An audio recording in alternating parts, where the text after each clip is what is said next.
Salut à tous et bienvenue sur notre chaîne YouTube OADA Future Accountants, une chaîne dédiée à aider les étudiants de l'espace OADA à mieux comprendre, cerner et appréhender les différentes formes de comptabilité qui s'y font. Maintenant, nous sommes dans une nouvelle forme de comptabilité qu'on appelle la comptabilité des opérations courantes et notamment plus précisément au niveau de la seconde session. Et cette session, elle porte tout simplement sur la taxe sur la valeur ajoutée. Donc, qu'est-ce qu'il faut savoir de manière très simple? J'essayerai d'expliquer de manière simple avec des termes sobres, pour ne pas trop compliquer. Donc, c'est de manière superficielle ce qu'il faut comprendre au niveau de la taxe sur la valeur ajoutée. Alors, dans cette session, qu'est-ce que nous verrons concrètement? Premièrement, nous allons voir la définition de la TVA. Secondo, nous verrons le mécanisme de la TVA. Et en troisième position, nous verrons la liquidation de la TVA. Donc, pour en savoir plus, on se retrouve après la petite intro.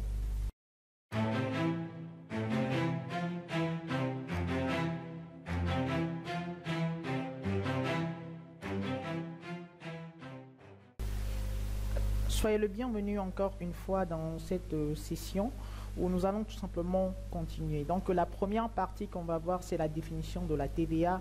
Qu'est-ce que c'est que la TVA concrètement? Donc au niveau de la définition, de manière théorique, donc la définition au niveau du sigle, on nous dit que la TVA par définition du sigle signifie taxe sur la valeur ajoutée. C'est un impôt indirect introduit au Togo par la loi numéro 95-011 du 10 mars 1995 du Code général des impôts. Ah, je ne vais pas trop vous tarauder l'esprit avec ça, Donc de manière très simple, qu'est-ce que c'est que la TVA? Concrètement, la TVA est tout simplement un impôt collecté par les entreprises ou sociétés ayant ce droit et reversé auprès de l'administration fiscale après déduction des TVA auxquelles les dites entreprises ou sociétés ont été soumis. Là, je suis en train de triturer l'esprit des gens. J'en suis sûr et certain. Donc, ne vous en faites pas. Ce qu'on va faire tout à l'heure, c'est que je vais vous expliquer c'est ce que je viens de dire tout à l'heure dans le cadre général. Et puis, par la suite, au niveau du mécanisme, on va prendre un exemple avec des données chiffrées pour que vous voyez ce que je m'en vais dire tout à l'heure. Alors, voici comment cela fonctionne. Il faut savoir de manière très simple que la TVA au Togo, c'est seulement certains types d'entreprises qui le payent. Et plus notamment lors de la création de l'entreprise.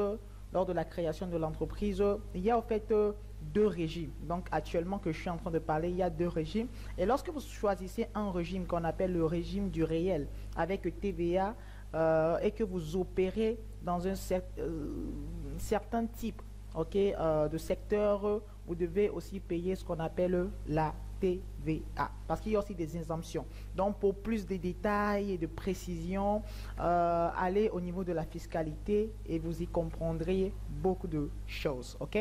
Maintenant ici, voici concrètement ce qui se passe au niveau de l'écosystème de la TVA. L'État vous dit en tant qu'entreprise, voici ce que vous allez faire.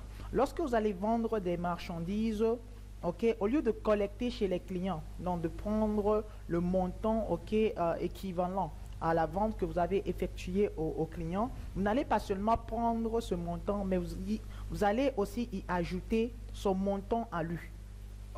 Donc, c'est ce que ça veut dire tout simplement. Et en sus de cela, l'État dit, pas l'État dit, dans ce processus-là, lorsque vous irez acheter chez votre vendeur, donc le fournisseur, qu'est-ce qui va se passer? Comme vous êtes dans cet environnement, dans cet écosystème, il y aura aussi l'autre personne qui vous facturera la TVA. Ça veut dire que de l'autre côté, au niveau de l'achat, vous aurez à payer plus que ce que vous deviez normalement. Bon, on verra tout cela par un exemple chiffré pour que vous voyez ce que je suis en train de dire. OK? Mais de manière très simple, c'est ça le mécanisme en gros. Mais avant qu'on aille au mécanisme avec un exemple précis et chiffré, j'aimerais tout simplement vous dire que toutes les entreprises, OK, qui doivent tout simplement collecter la TVA et la reverser à l'État, on les appelle comptablement les entreprises assujetties à la TVA. OK? Donc maintenant, on peut continuer. Le mécanisme de la TVA. Pour mieux comprendre ce que je venais de dire, OK, en amont, je vais prendre deux personnes. Premièrement, en jaune, on a notre entreprise et en noir, on a l'État. OK? Donc, qu'est-ce qui s'est fait? On va se dire tout simplement que nous avons vendu. OK? Nous avons vendu des marchandises pour un montant de 60 000 francs. OK? Normalement, on devrait prendre chez le client combien? 60 000 francs. Mais comme on est dans cet écosystème de la TVA où nous devons collecter la TVA et venir la reverser à l'État, donc plus spécifiquement auprès de l'administration fiscale, qu'est-ce qui va se faire? On va aussi prendre chez le client non seulement le montant de notre vente qui s'élève ici à 60 000, mais on va aussi prendre le montant de la TVA. Et comme je l'avais dit a priori, le taux de la TVA au Togo est de 18%. Pour cela, on fera tout simplement 18% fois 60 000 et on trouve un montant de 10 800. OK? Donc, c'est ça. Donc, au final, ça veut dire qu'on aura à encaisser, à recevoir du client un montant total s'élevant à 70 800. Donc, au niveau de la vente. Vous avez vu, non? On a fait une vente normale de 60 000, OK?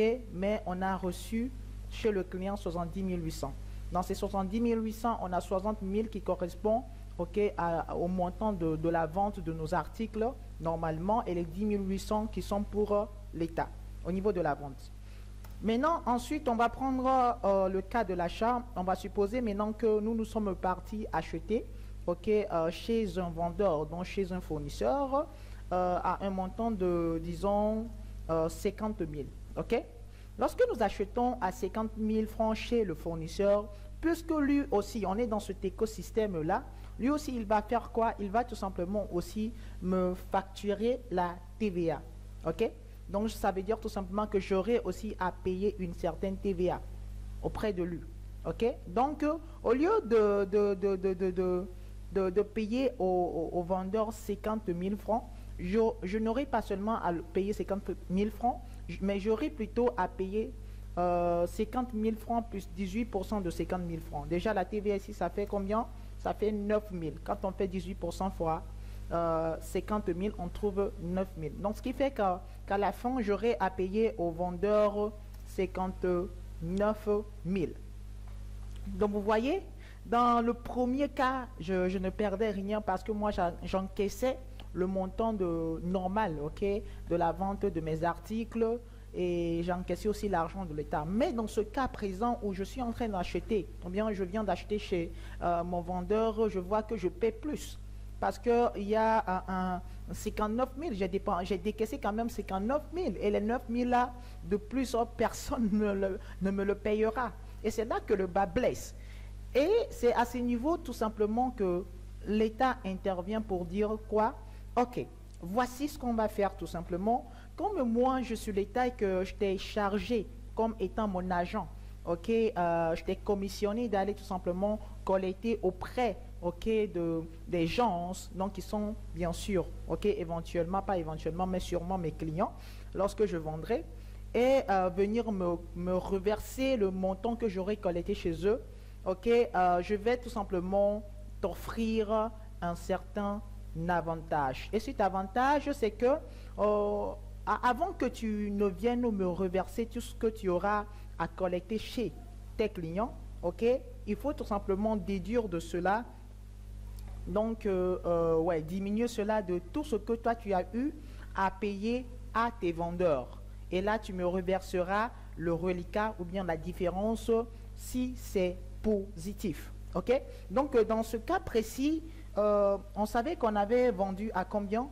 on avait vendu au total, on avait encaissé chez le client au total 70 800, dont 60 000 francs étaient le nôtre, et la TVA, ok, sur la vente, ce qu'on avait pris chez le client, s'élevait à combien? 10 800. Maintenant, au niveau de l'achat, qu'est-ce qu'on a fait? On avait décaissé, donc on avait payé aux fournisseurs au total 59 000, et de ces 59 000, on avait eu à supporter à notre niveau une TVA de 9 000. Vous voyez, non? Donc ici, on a collecté dans cet exemple-là, chez le client, 10 800, et nous, on a eu à payer aux fournisseurs 9 000. OK? Et en pratiquant ce que l'État nous a donné comme droit, comme avantage, ok, on aura tout simplement à faire quoi? À faire pour déterminer bien sûr le montant à reverser à l'État, 10 800 moins 9 000, ce qui nous donne tout simplement 1 800. Ça veut dire tout simplement qu'à la fin, ok, qu'au moment venu, on ira au niveau de l'agence, donc de l'office qui s'occupe de recouvrer ou bien de percevoir ce montant, ok, et aller payer là-bas 1 800. Et par ailleurs, ce qu'il faut savoir aussi, j'aimerais introduire un nouveau vocabulaire, les entreprises, ok, qui ont ce droit donc de pouvoir, qui ont cette possibilité, qui évoluent dans cet écosystème et qui peuvent tout simplement déduire de l'ensemble des TVA collectées, ok, la TVA qu'ils ont eu à payer auprès des fournisseurs. On appelle tout simplement, on dit tout simplement que ces entreprises disposent du droit de déductibilité de la TVA. Donc, quand on vous dira qu'une entreprise a le droit de déductibilité de la TVA, ça veut dire que l'entreprise a ce droit de collecter la TVA et de déduire la TVA. Ok? Donc, c'est à peu près ça. Donc, en gros, pour comprendre, ok, la TVA qu'on ira reverser auprès de l'administration fiscale, ce n'est que la TVA, l'ensemble des TVA collectées pour l'État, donc lors de la vente de nos articles, ok, et moins tout simplement la TVA que nous aurons payé, ou bien nous avons eu à payer, hein, c'est le bon français, hein, auprès de nos vendeurs ou bien des fournisseurs. Maintenant vient la question finale, à quel moment faut-il payer maintenant ce montant? Ok? Quand est-ce qu'il faut payer ce montant? Donc les 1800 ici. Donc ce qui nous renvoie à la dernière partie, la liquidation de la TVA. Alors ici, ce qu'il faut savoir quand on parle de liquidation, a priori, il s'agit tout simplement du calcul et du paiement de la TVA. C'est ce que veut dire la liquidation de la TVA. Et ce qu'il faut savoir, le calcul, on venait de le voir tout à l'heure, hein, c'est ça. Et maintenant, le paiement de la TVA, ce qu'il faut savoir, c'est que au Togo, ok, la TVA pour le mois en cours écoulé se paie au plus tard le 15 du mois suivant. Ça veut dire par exemple que si les 1800 là, la TVA qu'on doit payer ici dans notre exemple constituait tout simplement la TVA pour le mois de janvier 2021, ok, on doit reverser tout simplement ces 1800 au plus tard le 15 février 2021. Ok, donc si on dépasse, on outrepassait, ok, ou bien oui, ce délai, on serait sanctionné tout simplement. Bon, je pense qu'on va s'arrêter ici, c'est déjà très bon. Rendez-vous avec vous dans le groupe privé pour continuer, ok, notamment au niveau des passations des écritures, d'autres choses qui n'ont pas été abordées ici, qui seront mieux explicitées dans le groupe privé. Et n'attendez pas à aller dans le descriptif de la vidéo, allez rejoindre notre groupe WhatsApp où nous partageons des informations, ok, par rapport à tout ce qui se fait, les vidéos qui sont mises en ligne, ainsi de suite. Il y a beaucoup de choses à découvrir. Bon, on se dit à la prochaine. Merci.